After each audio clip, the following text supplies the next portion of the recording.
Hi guys, it's Lulu here with Helmets Off, the pinkest football podcast on the internet, and I'm joined by Quinn Osborne.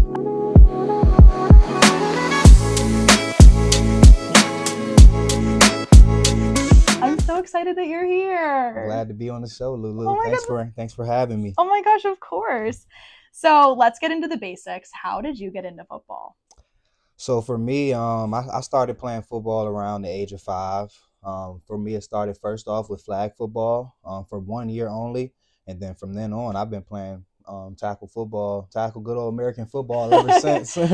So my mom told me, I think, a fun fact, like going on 17 years, I think, after I played my last game for William and Mary. So yeah, I've been playing football for a long time. My dad was the main reason I got into it. He was just always that figure that pushed me Yeah, to play football and then also basketball. So it's kind of like my life has kind of been like, a flip between like I felt like I was going to be in the NBA and then I feel like I was going to play in NFL. So it's kind of flipped just throughout my whole life, like in NFL, NBA, NFL, NBA, basketball, football, kind of love, and of then course. in high school I played basketball and football all the way up until my sophomore year. And then I decided, okay, I'm going to give football all my attention. And I say it turned out pretty well. Got a I couple scholarships. I love that. What position did you play in basketball?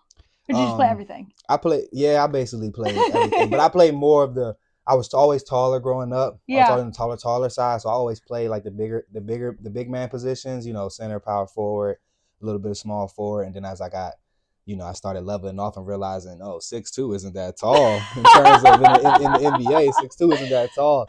So then I tried to start, going down and playing a little bit of like, guard and stuff like that. for sure. Yeah. What was your high school highlight reel like for Huddle? My electric. Electric. No, my high school highlight reel, it was pretty good. I didn't really play any offense in high school. Growing up I played pretty much tight end and Yeah, defensive end my whole life. And then in high school I played 1 year of defensive end. I played 3 years of varsity at Bishop McNamara in Forestville, Maryland. Played 1 year at DN, and then the last 2 years of junior and senior year, I had 2 breakout years at linebacker and been playing it ever since. yeah. But yeah, I had a pretty good high school career, I would say. What was your theme song for the Huddle video? Like, did you have a song or did you just pick one of like the Oh, random yeah, I ones? picked one of the random songs because I heard a myth. I don't know if it's a myth, but that coaches don't really like to hear music on top of highlight tapes. I've never heard that, but that Yeah, makes so much yeah, sense. like now even the one I made for like the NFL, I Mm-hmm. didn't put any music on it because they say. Move in silence. Yeah, but high school I picked one of them huddle I songs. love that. Yeah, And have you ever shown a girl your highlight tape? no, not like here. Look at my highlight tape. You You've know what I never you've mean? never like been on a date with a girl and been like, "Do you want to see my high school highlights?" Oh, definitely not. I'm Green flag! yeah. No, no. Yay! I'm more of the guy that's like, I would rather her not know that I even play sports I when I love first that. meet her, and then we learn more about each other. Just to know that she's genuinely interested in me for me, Of type of course. thing like that. Of course. How did high school prepare you for college football, both athletically and academically? High school. I went to a private high school, so academically, it was pretty rigorous, but of course, it was perfect for getting ready for coming to William and Mary, Yeah. and I had a pretty rough transition, basically coming from middle school, coming from a public school, and then because I kind of switched my whole life between private and public school. Like I grew up Yeah. going mostly private school, so my schooling, it's two different environments. Like let's be honest, like. Completely. You know what I mean? So it's like a lot easier, I would say. And it's kind of the norm at private schools to learn, to be attentive, to pay attention, the good things that make you a good student.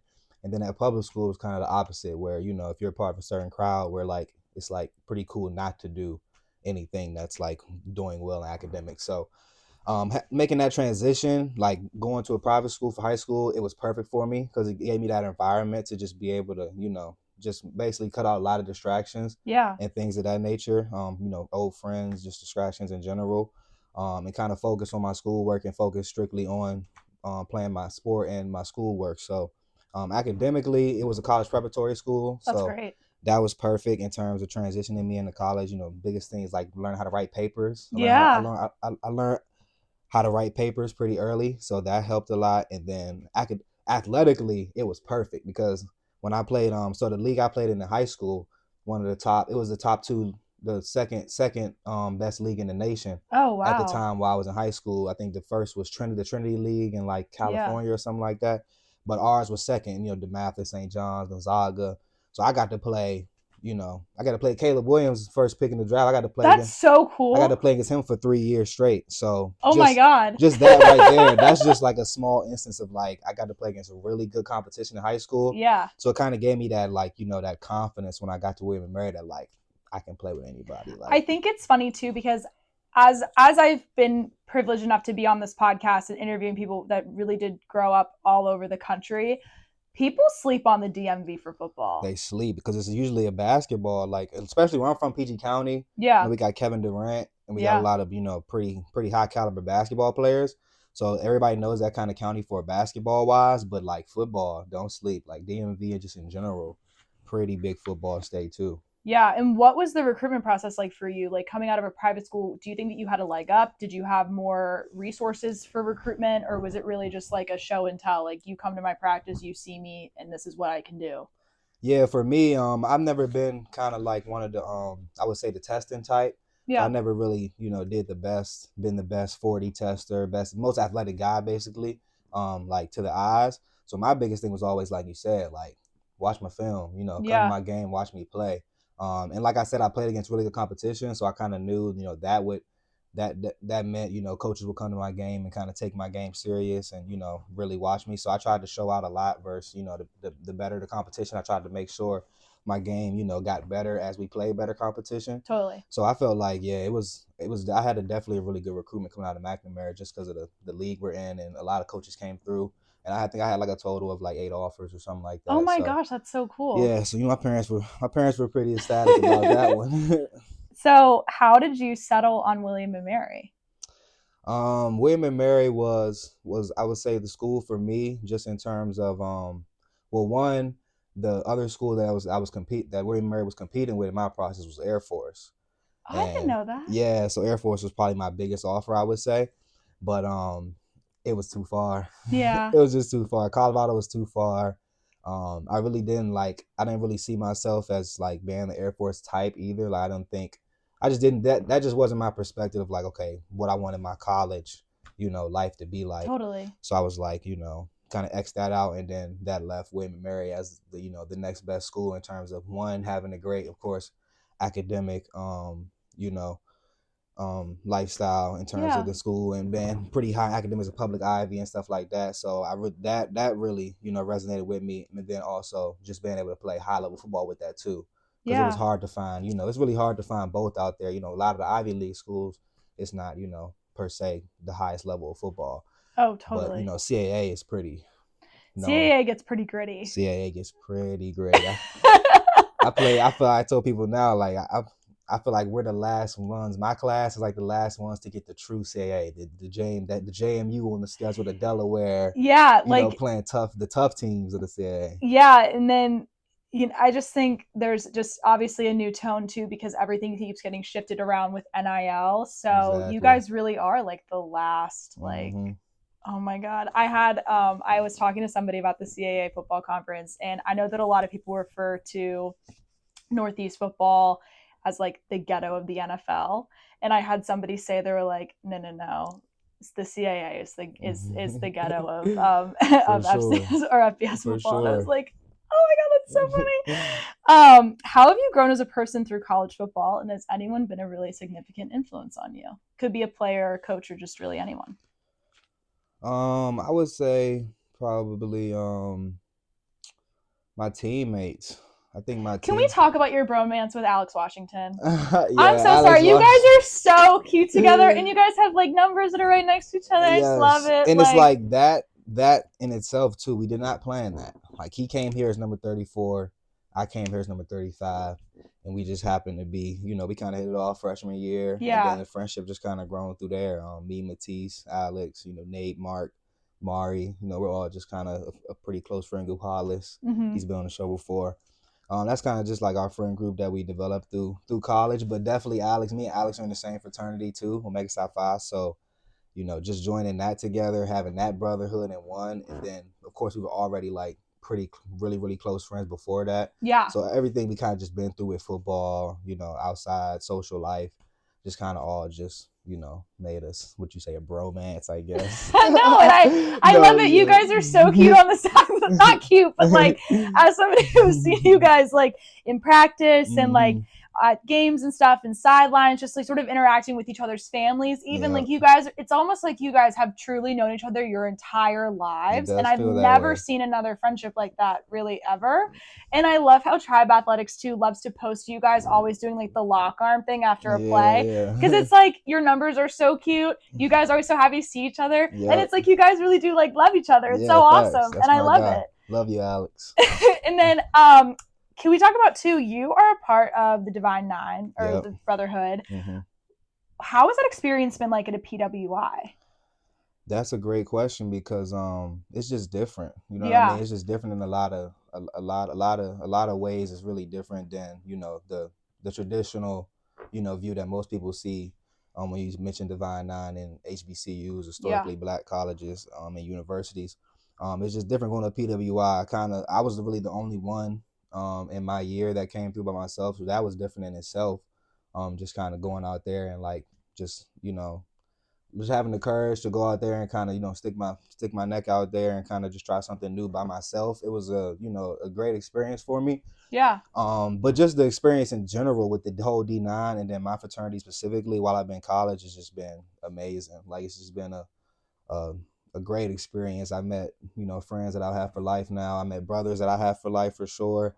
And then just going to William and Mary and being in the D9, it's a special privilege and an honor, because it's like it's not as much, we don't have as many people as they have at the HBCUs and stuff. So kind of be like me and AWash being the only brothers on campus. It was kind of liked it that way. You know what I mean? It was kind of fun that way. Yeah. And I think too that you guys had your own version of important representation by being part of the Divine Nine, because like I think that was so important for just sort of like the expression of that. And also seeing you and Alex doing the poses for it, having that in the media, like that's also super cool for representation too. Like it shows like people that like you can be at a PWI and then also be in touch with your culture and like doing really cool things that are like great for your community. And like I just think that's really important and really awesome that you guys did that. Yes, for sure. And that's really cool. Probably one of the best parts too is just the fact that it got me so into community service and just being out in the community, because it's like that's the norm when you join the organization. That's kind of that is the main goal, is to just give back to the community in so many different ways. So that was probably one of the biggest virtues I took from when I joined the D9 and Omega Psi Phi. That's awesome. For those that are interested in coming to William and Mary, do you have any advice on the recruiting process, or like what would you do, anything like that? In terms of athletics? Or like just like in terms of athletics, academics, football, whatever. Any advice? I would just say, just like any college experience, I think, just go into it open-minded. I think a lot of times, we kind of have our set view of like, this is what college is going to be like. This is what my experience is going to be like. I would kind of say just come into it with an open mind and just not close yourself off to the many people you can meet, the many ideas that you can, come in contact with here, because there's so much like different perspectives that you can gain from people at William and Mary, because it's such a diverse school. In terms of just mindsets and where people are from and just the college experience in itself. So I would just say coming to it, I would say my biggest advice would be coming to it with an open mind and be ready. If you come in here, be ready to really work academically. It's not, it's not really one of those. It's not Disney World. Right. It's rigorous academics for sure. Be ready. What's the most rewarding or challenging part about playing linebacker? The most challenging part, of course, is like I play the position of linebacker that I usually play is Mike, middle linebacker. So communication is big. It's like basically like people call us the quarterback of the defense. So it's like we have to run the whole defense. So that's probably the most challenging part, is just getting everybody lined up. You got the big guys. You got to go down there and act like they can't hear you sometimes. You got to go down there and tap them on the side or something to scoot them over. You know what I mean? I was gonna say, I think I remember seeing you go up to somebody and just whack them. You know what I mean? Move, please. So it's like that's probably the hardest part, and also turning around and having to yell to the safeties and the DBs too. So like getting the defense, like our number one rule as inside linebackers, getting the defense call the line and adjust it. So that's of course the most challenging part, but I feel like I do pretty well at that because that's what I played in high school and I've been kind of doing for a long time. Yeah. So that's kind of one of my strong suits, I would say too.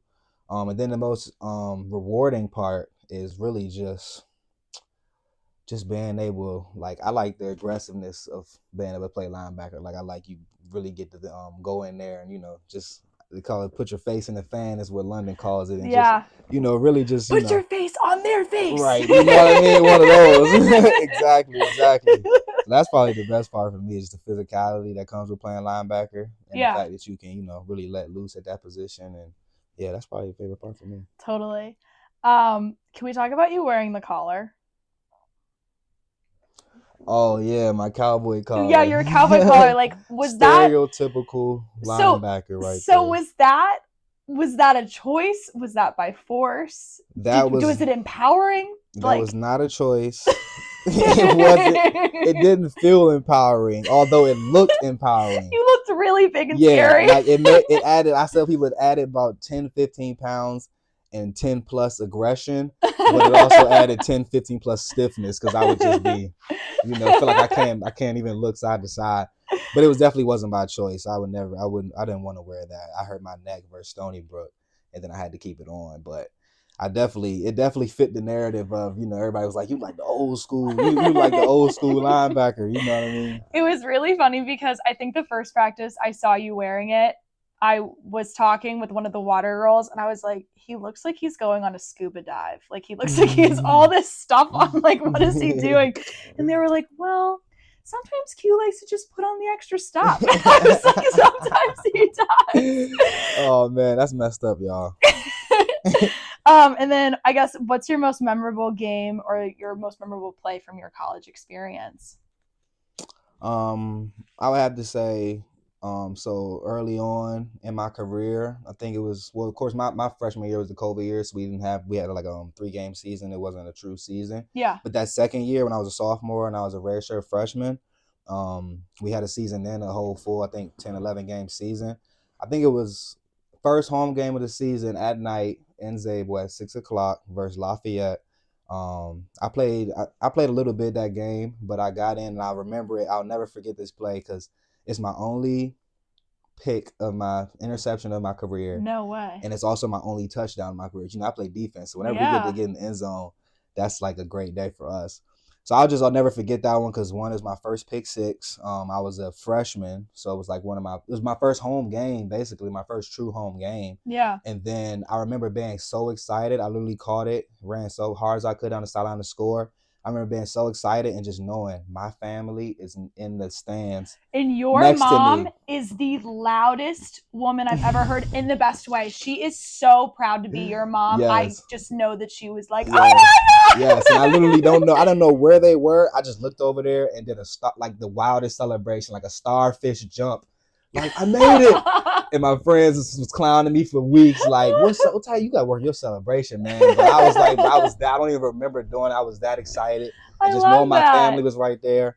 Like, I'll never forget that one. That was my most memorable play right there when it comes to. That's so awesome. Yeah. I love that. Oh my God. You know what? It's actually really funny. You are the second person on this podcast to talk about that game. Oh, the Lafayette game that year? Yeah, and the other person played for Lafayette. Oh, that's crazy. I was like, wait, that's so iconic. I love that. Thanks. All right, ready for some rapid fire? Rapid fire. Okay. Pre or post game meal? Wait, what is it? My pre or post? Post? Like what? Like, would you rather eat your pre-game meal or eat a post game meal? Like, what do you normally do? And what's your favorite one? Pre-game, it sucks because I'm not eating anything chicken parm lasagna for a long time. Yeah. Because that's all we eat.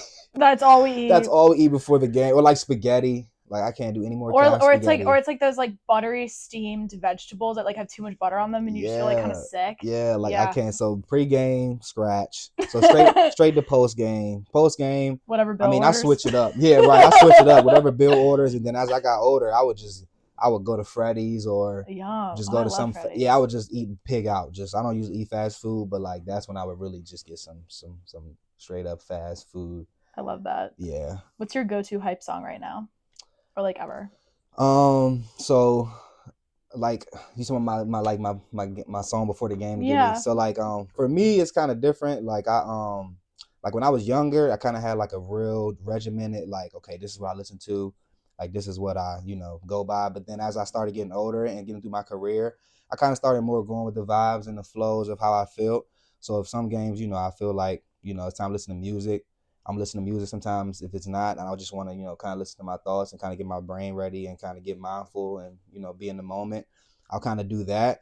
But like I usually kind of keep it like mellow. I keep it nice and mellow, like some soul, some R&B when I'm on the way to the game, the day before the game. And then as soon as I get to the game, when we're pulling up to the stadium and I can see that the opposing team stadium or my stadium, that's when I start want to have something that's like, yeah. So like fun fact, my dad, when we went to the games when I was younger, he would Yeah. always play Queen. So I I would listen love to Queen. that. Yes, I would listen to Queen. So Queen, any type of Queen gets me in my, I love yeah, it that. gets me in and give me my bag. Who's your funniest teammate? Funny, dang, I have a lot of funny I know, teammates. and in your like your I have position a group is lot of it's funny teammates. absurd. Oh man, and it's changed so much because we see so many people come in and out, guys that are funny, and then dang, this is gonna be biased. This is gonna be biased. I would have to say Nate. Okay. Nate is I was hilarious, predicting bro. you were either gonna say Nate or you were gonna say JP.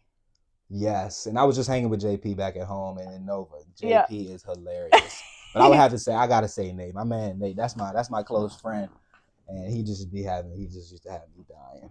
What's your best locker room moment that you can share? Right, right. Locker room, man. Wild times. I miss the locker room probably the most that I can share. Mm,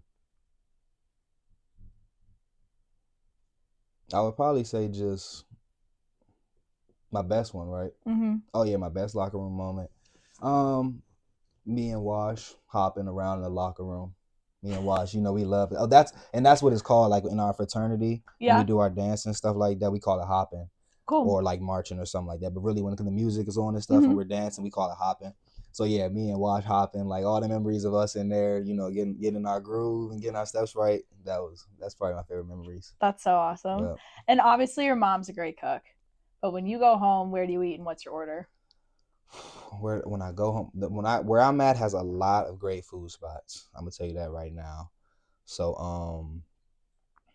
and I don't really eat out much, but I love Sakura's. Okay. I love hibachi. Anything hibachi, like I'll go to Quick Way, or I'll go to Sakura's if like I'm feeling fancy and I got some money to spend. I'll go to Sakura's, let them cook in front of me. Or if like I want a quick hibachi style, just something to eat every once in a while, I'll go to Quick Way. But I also been on the Roman Rooster a lot lately. It's called Roman Rooster, like a chicken Yeah. sandwich spot. Yeah, that place.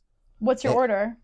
they have this double chicken sandwich. Like That I've sounds only so seen like good. burgers like being double. Like Yeah. so, it's a double chicken sandwich, That sounds so honey butter good. something. Yeah, so Ooh. something like that.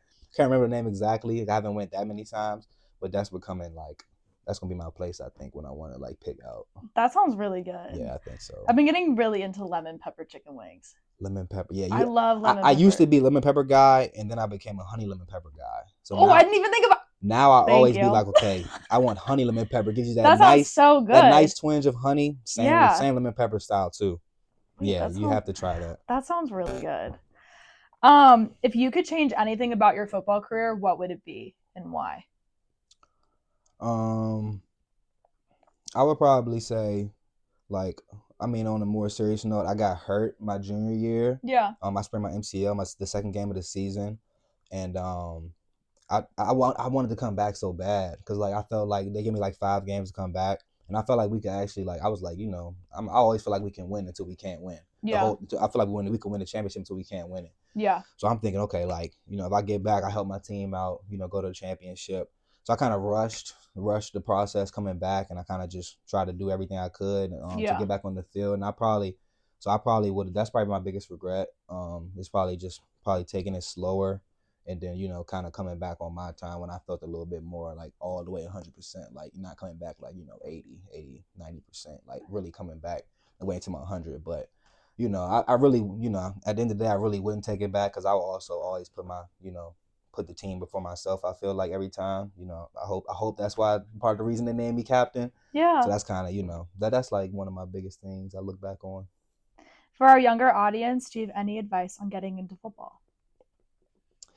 Well, that's a great question because right now, like when I've been back at home for the past couple months, I coach little kids. That's so fun. What Yeah, you? like these kids from kindergarten to like at least like I think fourth or fifth grade. So they look like little bobbleheads. So the kindergarten ones are so crazy. Like they're everywhere, just looking like little bobbleheads running around, just having a great time though. Like, and then the older ones get kind of funner because you kind of like get to sit back and just let them like, y'all go play, like just play, and then we'll talk about it later. Yeah. Younger ones, you gotta be a little bit more on them and make it a little bit more structured.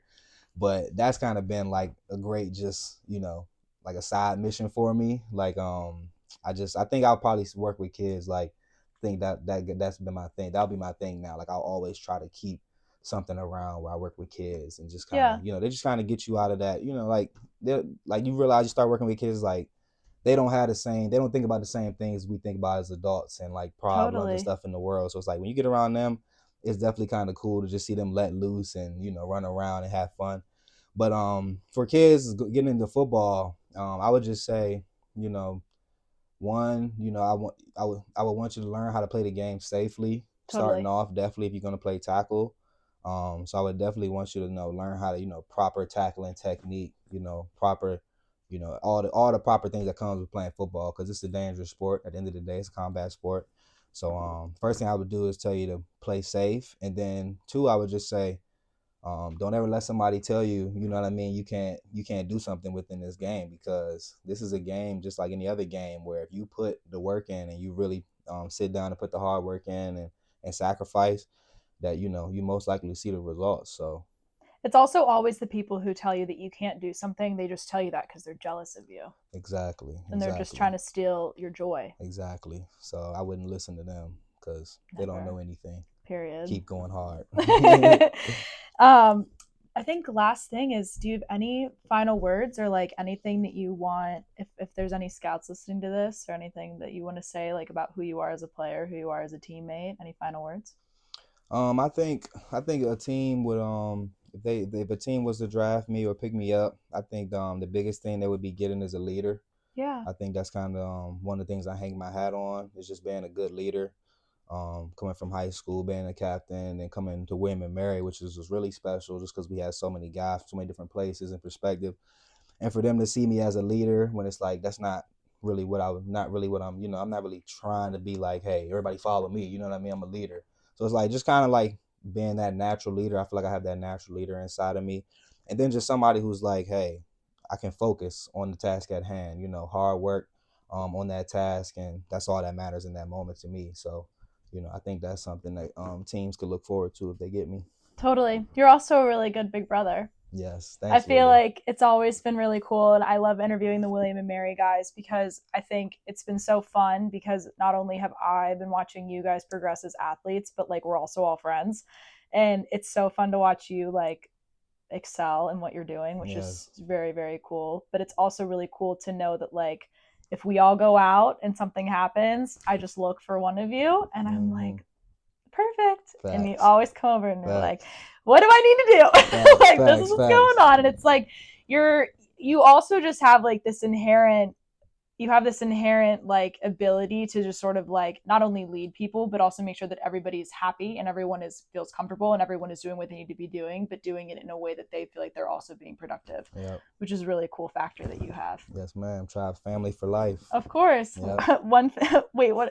Obviously Faith Family Football, but one tribe, one family. One tribe, one family. All right. Well, thank you for being on the show. Thank you, Lulu, for having me. I appreciate it. Of course. I'll see y'all next week. Bye.